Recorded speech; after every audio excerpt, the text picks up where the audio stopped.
The Transmission Company of Nigeria and Power Distribution Company will in May next year complete a total of 53 power projects worth 122 billion naira, which are currently under construction across the country.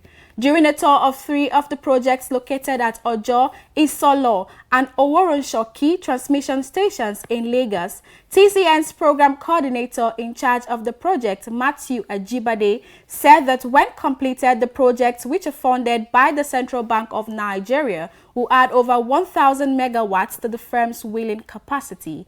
According to Ajibade, the projects have not been abandoned as it has been widely speculated, adding that it is currently working and ongoing and will be delivered at the expected time. Details of how students' loan scheme will be implemented remain sketchy, even as the federal government has voted 50 billion naira in the 2024 budget for its implementation. The vote was contained in the details of the 2024 budget appropriation. The president, however, assured that the loan scheme would kick off in January. Some Nigerians speaking to Value Chain TV expressed concerns on the high criteria to qualify for the loan and how feasible the January kickoff is. The report.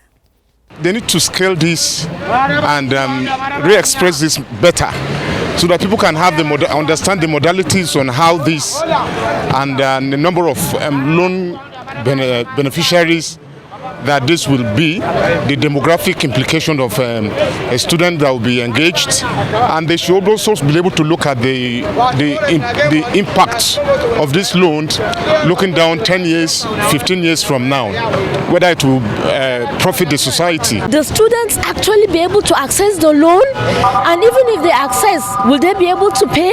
And if they don't pay, what happens? It gets back to them. So what are we talking about? People are suffering. People are suffering.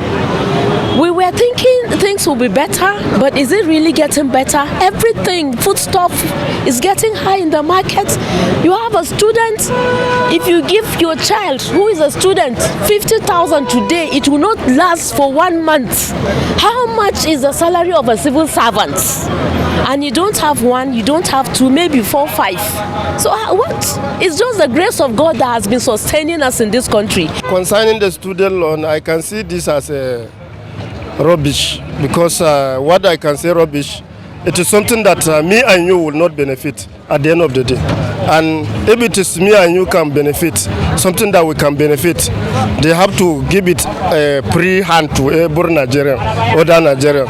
Since it is something that the government want to help the indigenous of the country, less indigenous of the country have something. Nobody should not go to school. Everybody should go to school. So if everybody should go to school, let them leave it open for the less privileged to afford. But less privileged cannot afford this loan, because the condition is too much. The condition is higher than the privileged people.